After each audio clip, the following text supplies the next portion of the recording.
YSRCP manifesto release అవుతోందంటే చాలా అంచనాలు చాలా ఊహలతో చాలామంది గడిపారు. సరే, మీరు ఇచ్చినటువంటి మేనిఫెస్టో మొత్తం చూస్తే ఇది నవరత్నాలు 2.0 లాగా కనిపిస్తోంది. ఎక్కడ కూడా సంచలనాలకు చోటు లేదు, బ్లాస్టింగ్ హామీ అంటూ ఒక్కటి కూడా లేదు. కారణం ఏంటి?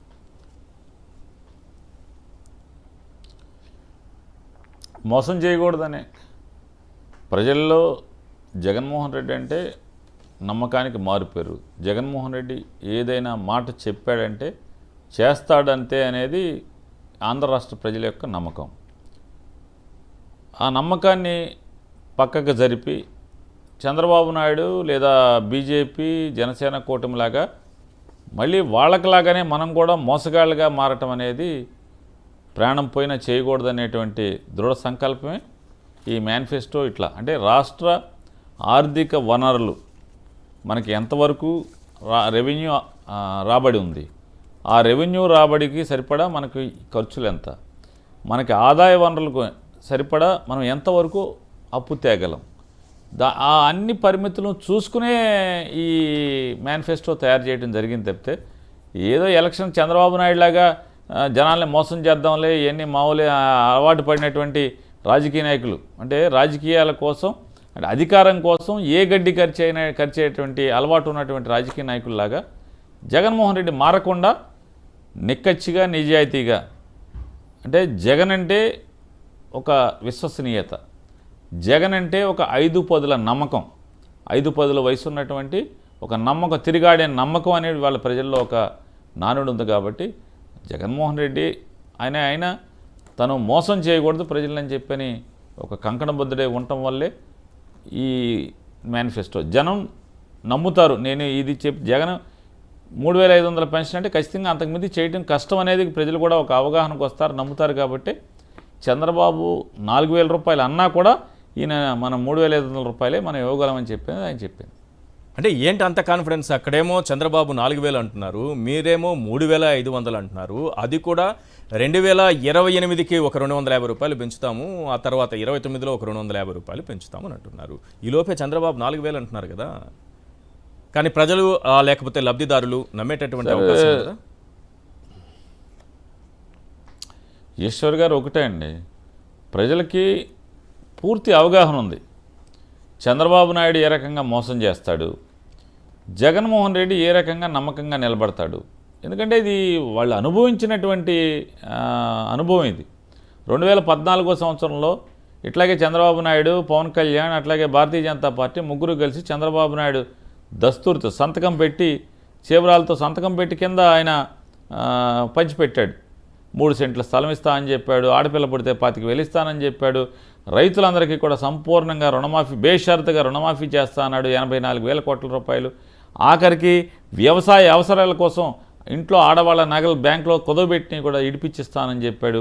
అట్లాగే డ్వాక్రా అక్క చెల్లెలు అప్పులు సంపూర్ణంగా 14,000 కోట్ల రూపాయలు మాఫీ చేస్తానని చెప్పాడు. ఇట్లా 3 సెంట్ల స్థలం ఇస్తానని చెప్పాడు, ఇల్లు కట్టుకుంటే 1,50,000 డబ్బులు ఇస్తానని చెప్పాడు. ఇట్లా కోకొలలు 600 హామీలు ఈ రకమైనటువంటి ఇట్లా మేనిఫెస్టో వచ్చేసి ఇచ్చాడు ఆయన. ఏది చేశాడు? రేపు కూడా అంతే. అధికారం పొరపాటున ఎవరన్నా ప్రజలు నమ్మి చేస్తే మొదటి మోసమే. కానీ ప్రజలు ఇప్పటికే చూశారు.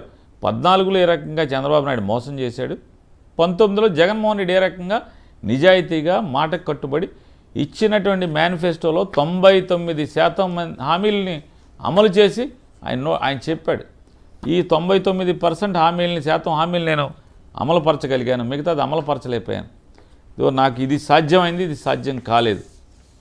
దమ్ముగా చంద్రబాబు నాయుడు చెప్పగలిగాడండి, నేను ఏ హామీ అమలు చేయలేకపోయాను, నేను మిమ్మల్ని మోసం చేశాను, అయినా సరే నాకు ఓటేంటి నేను అడగాలి కదా. అడగలేదు కదా, అడగలేకపోయాడు కదా.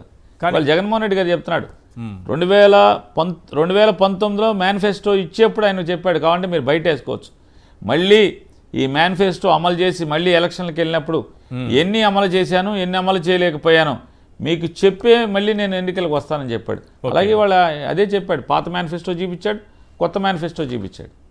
అంటే ప్రజల్లో జగన్మోహన్ రెడ్డి గారు నమ్మేది ఖచ్చితంగా ప్రజలకు నిజాయితీగా మనం చెప్పగలిగితే నిజాయితీని నమ్ముతారని చెప్పేది జగన్ విశ్వసనీయ, అది ఆయన నమ్మకం. అది కానీ 2014 ఎక్స్పీరియన్స్ ఇంకొక రకంగా అంటే ప్రజల పట్ల కాదు కాదు 2014 నాటి ఎక్స్పీరియన్స్ ఇంకొక రకంగా మాట్లాడుకుందాం మనం. ఆ రోజు చంద్రబాబు నాయుడు గారేమో రైతు రుణమాఫీ చేస్తానని చెప్పారు, 84,000 కోట్ల రూపాయలు రుణమాఫీ చేస్తానని చెప్పారు. ఎస్, జగన్ గారేమో నేను చేయలేను, ఆయన ఈ రోజు కూడా చెప్పారు అదే విషయాన్ని. నా శ్రేయోభిలాషులు నా సన్నిహితులే నాకు చెప్పారు ఈ హామీ మనం ఇద్దాము అని. అది ఇచ్చిన అమలు కాదు, నేను అలాంటి హామీ ఇవ్వలేను అని చెప్పి నేను అది ఇవ్వలేదు, కాబట్టి ప్రతిపక్షంలో కూర్చోవాల్సి వచ్చింది. ఇప్పుడు నేను అదే అంటున్నా, చంద్రబాబు ఇంత ఆకర్షణీయంగా మళ్ళీ పథకాలు తీసుకొస్తున్నారు, 2014 నాటి ఎక్స్పీరియన్స్ మళ్ళీ మీకు రాదా? ప్రజలు కళ్ళతో చూశారు, అనుభవించారు. అంటే మోసం అనేది గుండెల్లో గాయం చేస్తారు సార్. ఈశ్వర్ గారు, నేనే మిమ్మల్ని నమ్మాను, లేకపోతే మీరు నన్ను నమ్మారు, నేను మిమ్మల్ని మోసం చేశాను, ఖచ్చితంగా మీ గుండెల్లో గాయం ఏముంటుంది. బ్రతుకున్నంత వరకు కూడా మీకు నేను చేసిన గాయం గుర్తుంటుంది, నేను చేసిన మోసం గుర్తుంటుంది.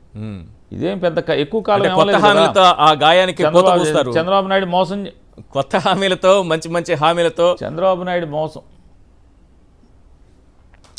ఎంత మోసం చేద్దామని చెప్పని షుగర్ కోటింగ్ వేసినా, ఎంత ఆకర్షణీయంగా మేనిఫెస్టో తయారు చేసినా, ఎంతమంది జాకీలు పెట్టి లేపి ప్రచార మాధ్యమాలు చెప్పినా కూడా ప్రజల్లో జగన్ అంటే ఒక నమ్మకం. జగన్మోహన్ రెడ్డి చెప్పాడంటే చేస్తాడంతే.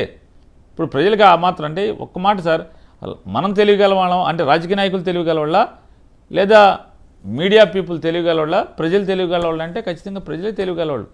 ఎవరికాళ్ళు రాజకీయ నాయకులు కానీ మనం మీడియా పీపుల్ కానీ అందరం కూడా మనం ప్రజల్ని డ్రైవ్ చేస్తున్నాం, ప్రజల్ని మభ్యపెడుతున్నాం అని చెప్పని మనం ఆ ఊహల్లో తేలుతుంటాం. కానీ ప్రతిదీ రాజకీయ నాయకుడు ఈడు ఎందుకు మాట్లాడుతున్నాడు, ఈడెవడు, ఈడి చరిత్ర ఏంటి, ఈడు మోసం చేస్తాడా, మనకు అండగా నిలబడతాడా, అట్లాగే ఈ టీవీ కానీ ఈ పేపర్ కానీ చెప్పేది మోసమా, ఎవడి కోసం చెప్తుంది, ఎందుకోసం చెప్తుంది, మన కోసం చెప్తుందా, ప్రతిదీ వాళ్ళకు కూడా అవగాహన ఉంది. వాళ్ళు అందరికంటే, రాజకీయ నాయకుల కంటే కూడా, ప్రచార మాధ్యమాల కంటే కూడా, అంటే టీవీ పేపర్ల కంటే కూడా ప్రజలు తెలియగలవాళ్ళండి.